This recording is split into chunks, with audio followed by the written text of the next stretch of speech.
दहशतगर्दी की हालिया लहर में सीटीडी का बड़ा ऑपरेशन, करदम तंजीमों के साथ दहशतगर्द गिरफ्तार। तर्जुमान का ये बताना है कि गिरफ्तार दहशतगर्दों की शनाख्त खालिद महमूद, मोहसिन वकार, मोहम्मद उस्मान, शेर मोहम्मद, लुकमान रफीक और फारूक के नामों से हुई है। दहशतगर्दों के कब्जे से बारूदी मवाद, असलहा, ममनुआ लिटरेचर बरामद हुआ है।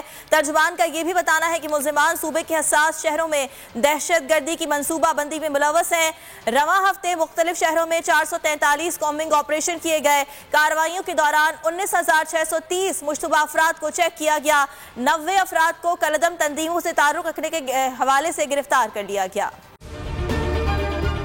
अगर आपको ये वीडियो पसंद आई तो हमारे चैनल को सब्सक्राइब करें और बेल आइकन पर क्लिक करें। हकीकी आजादी की जंग में बोल भी कप्तान के हम कदम। इलेक्शन कराओ मुल्क बचाओ की लाइव ट्रांसमिशन, दिखाई लम्हा ब लम्हा सूरत हाल। रील और रेटिंग में भी बोल न्यूज रहा नंबर 1। सब्सक्राइब करें और बेल दबाएं ताकि कोई खबर रह न जाए।